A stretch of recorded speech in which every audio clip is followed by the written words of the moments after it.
Banglalink presents champions trophy রিভিউতে সকলকে আমন্ত্রণ। 6 উইকেটের বড় ব্যবধানে বাংলাদেশের হারতে হয়েছে আইসিসি চ্যাম্পিয়ন্স ট্রফির প্রথম ম্যাচটা, যেটা ভারতের সঙ্গে দুবাই ইন্টারন্যাশনাল ক্রিকেট স্টেডিয়ামে বাংলাদেশ মুখোমুখি হয়েছিল এবং টুর্নামেন্টের শুরুটা একেবারেই বাংলাদেশের ভালো হয়নি। হারা এবং খুব বাজেভাবে হারা, তার মধ্যে অবশ্যই পার্থক্যের জায়গাটা আছে। বাংলাদেশের ব্যাটিংয়ের যে প্রদর্শনী ছিল, সেই প্রদর্শনীটা একেবারেই দর্শকদের কাছে কাম্য কোনো কিছু ছিল না। দর্শক, আমন্ত্রণ জানাচ্ছি চ্যাম্পিয়ন্স ট্রফি নিয়ে যমুনা টেলিভিশনের বিশেষ আয়োজন এক্সপার্ট টেবিল। আপনাদের সঙ্গে আছি আমি সৈয়দ আবিদ হুসাইন সামি।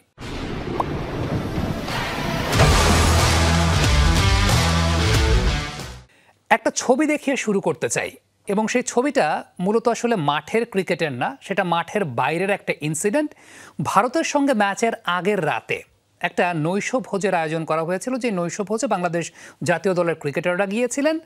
তামিম ইকবাল খান তিনি দুবাইতে গেছেন, জাতীয় দলের খেলোয়াড়দের সঙ্গে দেখা করেছেন, এবং যতদূর জানা গেছে যে তামিম ইকবাল খানের সৌজন্যেই কিংবা তামিম ইকবাল খান সেই ডিনারটার আয়োজন করেছিলেন, এবং সেই ছবিটা একটু দেখতে চাই। সেই ছবিটা দেখে আমরা তারপর আলোচনাটায় আসতে চাই। ক্রিকেটীয় কোনো অনুষ্ঠানে এই ধরনের ছবি আমরা কেন দেখাচ্ছি বা এই ধরনের আলোচনা আমরা কেন করছি, তার পেছনে অন্যতম বড় কারণের জায়গাটা হচ্ছে বর্তমান ক্রিকেট বলি কিংবা ক্রীড়াঙ্গনে নিউট্রিশন একটা অনেক বড় অংশ বা একটা বড় অবিচ্ছেদ্য অংশ হিসেবে দাঁড়িয়েছে। আমরা দেখতে পাচ্ছি ছবিটাতে যে সফট ড্রিঙ্কস এবং তৈলাক্ত খাবারের একটা প্রদর্শনী, সব কিছুই আছে। এই ছবিটা দেখানোর পেছনে অন্যতম বড় উদ্দেশ্যের জায়গাটা হচ্ছে তাওহিদ হৃদয় যখন সেঞ্চুরি করেছেন, সেঞ্চুরি করার আগে তাকে দেখা যাচ্ছিল বেশ ক্র্যাম্প করছিলেন এবং বেশ অস্বস্তিতে তিনি ব্যাটিং করছিলেন।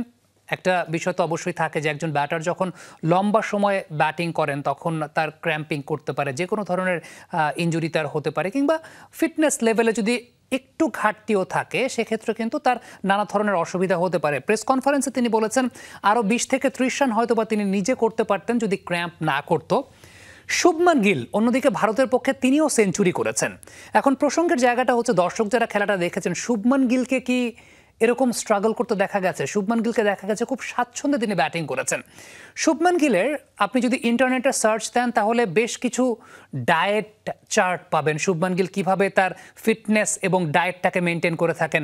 একটা বিষয় একবার দেখছিলাম যে তিনি রুটি খান, সেই রুটিটাও থাকে গ্লুটেন ফ্রি, এবং তার চিট মিল থাকে সপ্তাহে একদিন, যেখানে হয়তো বা প্যানকেক এবং হানি ড্রিজলড ওয়েতে তিনি খান। আদারওয়াইজ খাবার দাবার ব্যাপারে আপনি যদি ইন্টারনেটে সার্চ দেন, শুভমান গিল খাবার দাবার ব্যাপারে খুবই সচেতন, সুগার কনজিউম করেন না। এবং বর্তমান সময়ের ক্রিকেটে এই ব্যাপারগুলো নিয়ে আসলে অনেক কথাবার্তা হয়।